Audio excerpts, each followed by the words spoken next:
Hello folks, Everchanger here, and welcome back to more Pokemon Yellow.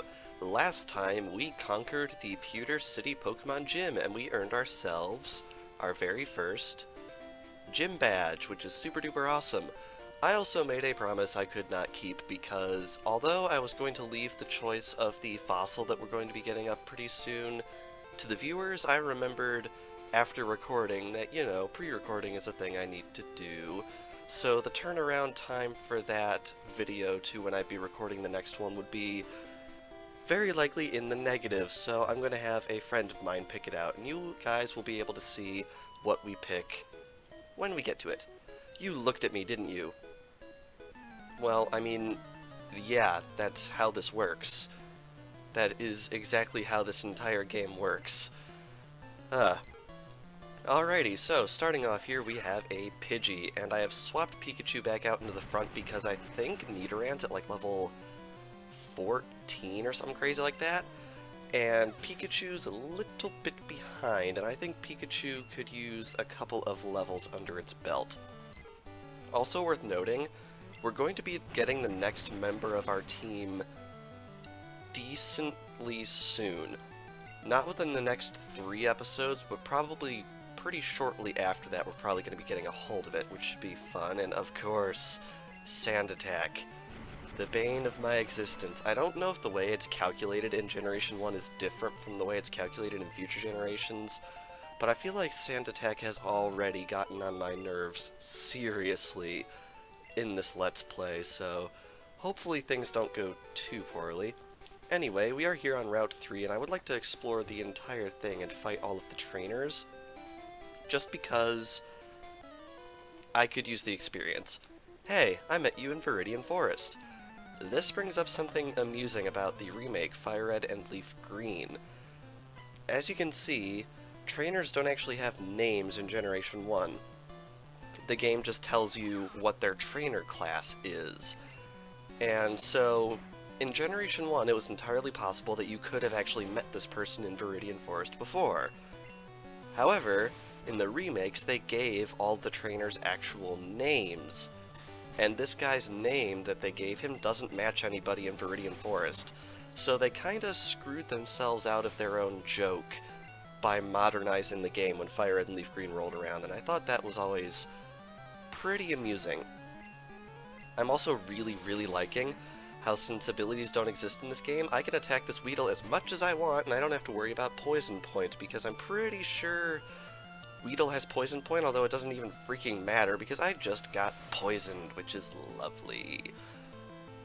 Hey. Oh, one thing I want to mention. Since we're not going to be going after a complete Pokédex, some of you are probably screaming at me why I didn't buy any repels when we were back in Pewter City. Turns out, you cannot buy repels at the mart in Pewter City.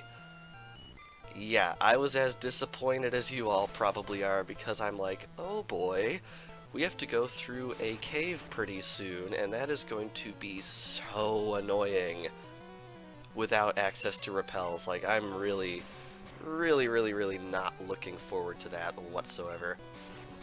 And it's unfortunate because it looks like I have to run back to Pewter City anyway to heal off this poison, which is brilliant. Old classic Pokemon games, they really know how to throw some curveballs at you. Anyway, you beat me again! So I guess this guy, at least in Generation 1, could possibly be someone you've met already.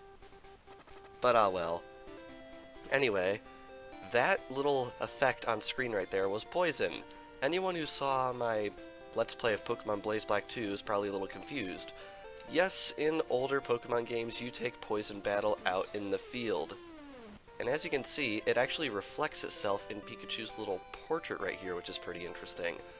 And unfortunately, since this is pre-Diamond and Pearl, Poison can actually knock out your Pokemon, so I'm going to head back and heal before that happens. Alright, and we are back on Route 3 to continue onwards with our conquest of this route. Hi, I like shorts. They're comfy and easy to wear. Oh, that line. Everyone knows that line. Even if you haven't played Red, Blue, or Yellow, you know that line. because it was also in Pokemon X and Y. Like, they just basically lifted this guy's dialogue and just plunked it onto a trainer in X and Y on the route. I want to say it was in between Lumio City and, oh god, I don't remember the name of the city. The town right by the berry farming place. Yeah, you can tell it's been a long time since I dedicated a lot of effort into Pokemon X or Pokemon Y. In fact, those games are turning 4 years old this year, which is astoundingly terrifying in my opinion. In fact, I believe a couple of weeks ago now, it's been 4 years since the announcement of Pokemon X and Y. There, now do you guys feel old? It's making me feel old. I remember when that was announced, I was a junior in high school and everyone was flipping out. Well, I mean, anyone who actually cared. Because it was like, oh my god, Pokemon in 3D, and now it's just... that's just old hat at this point. Are you a trainer? Let's fight. Yes indeed, let's fight. Now, I find it really bizarre how your trainer doesn't actually turn to look at the person that is challenging you in Generation 1. It's just really... I don't want to say it's like jarring to me, but it just seems a little clunky because as evidenced in Gold and Silver, it can't possibly be the hardest thing in the world to program. Please don't be poisoned. Yes, thank you. Pretty much every time I get poisoned on this route, I'm going to have to run back and heal just because it's really not sustainable when it comes to navigating routes in Generation 1 to walk around while poisoned, because you are going to faint eventually, and considering we're at that early point in the game where we don't have a whole lot of HP, it's gonna happen pretty quickly, which is not good. Alright, can Pikachu get to level 14? I feel like Pikachu's really close to level 14. Can you tell I want to get Pikachu to level 14? I think I really like saying 14, if you know what I mean. Okay, now I don't know if we're going to be completing this entire route in this episode. This recording's already about 9 minutes, and I'm trying to keep all of my yellow videos right around 15 or so minutes, and hey, level 14. Complaining always does the trick. So we might make it all the way to the end of this route. I somewhat doubt it, though. I don't remember exactly how many trainers are in this area.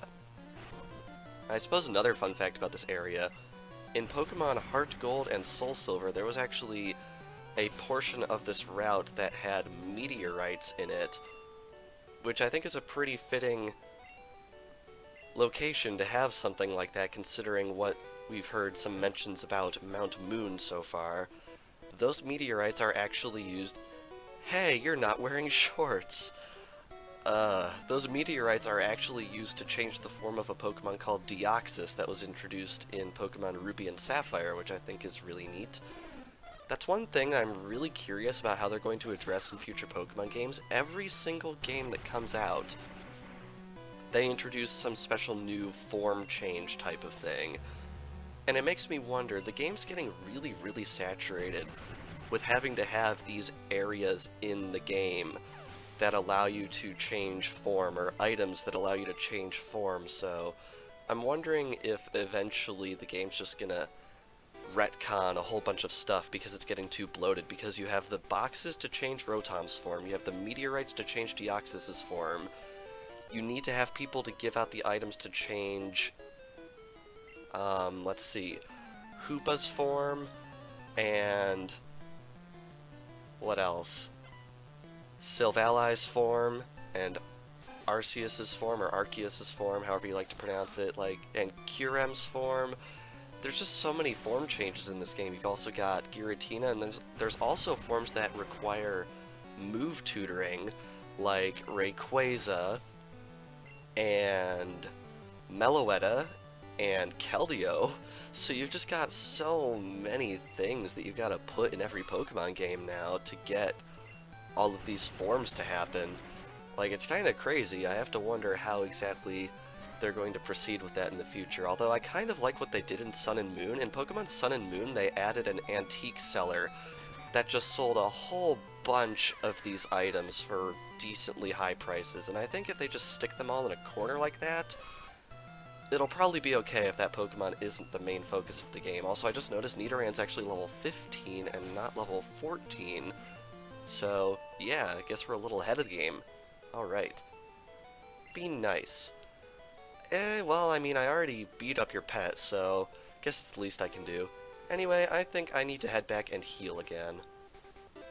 Alrighty, we are back, and I believe there's only a couple more trainers on this route, if I'm not mistaken. I want to say there's like 3 left? I'm not sure. I don't actually have a map of this area in front of me, which I suppose doesn't really matter because this area is one of those early game areas that's really, really straightforward, so we shouldn't have to worry about missing anything, really.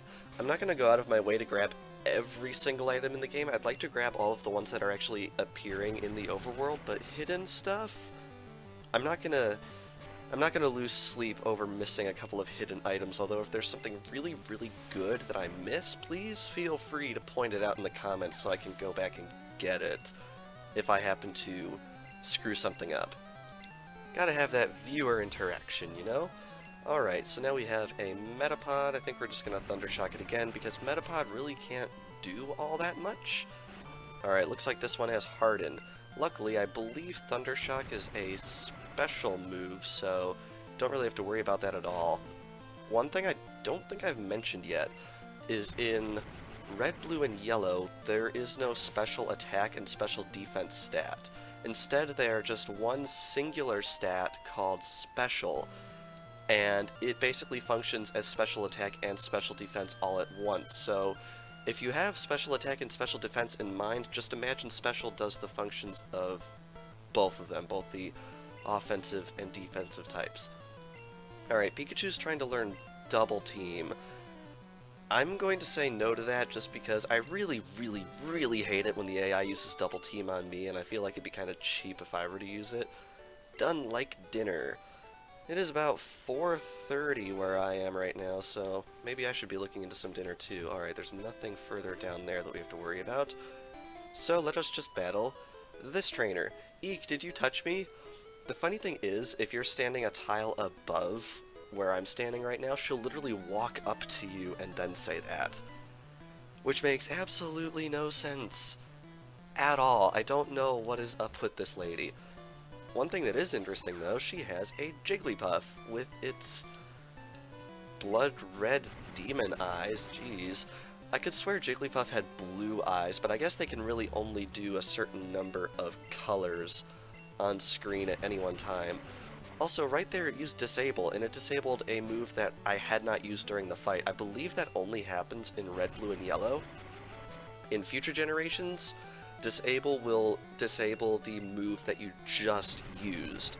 So it actually worked out in my favor because I still have use of Thundershock, which is definitely very nice. That's it.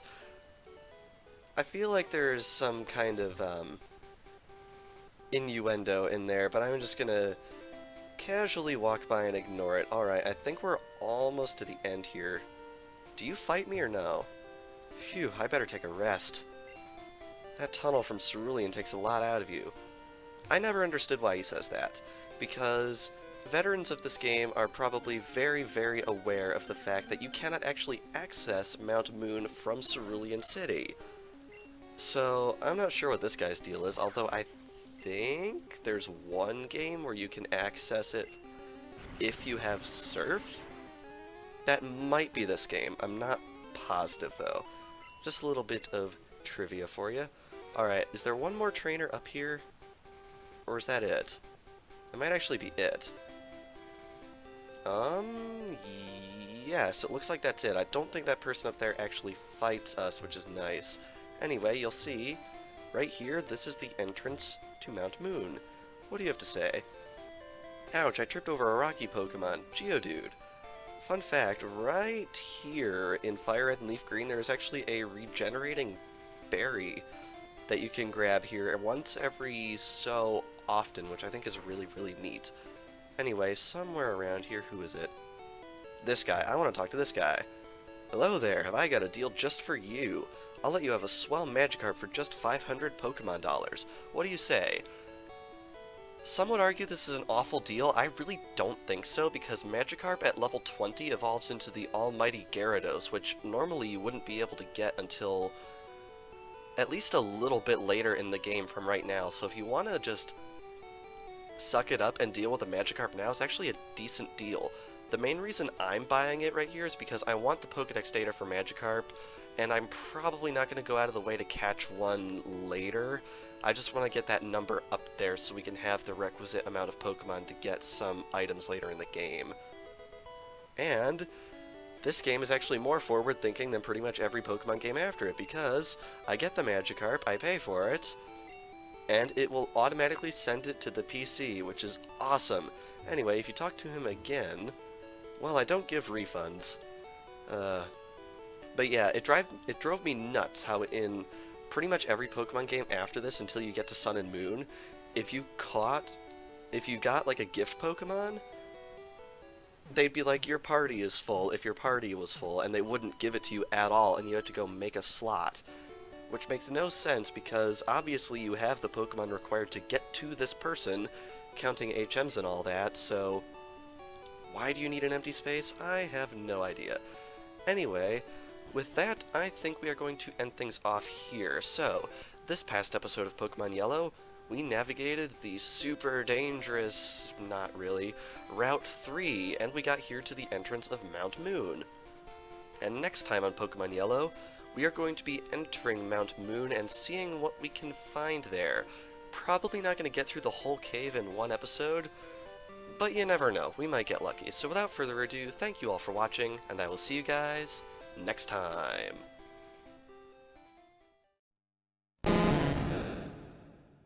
コイキング、魚ポケモン、高さ 0.9 メートル、重さ 10.0 キログラム、力もスピードもほとんどダメ。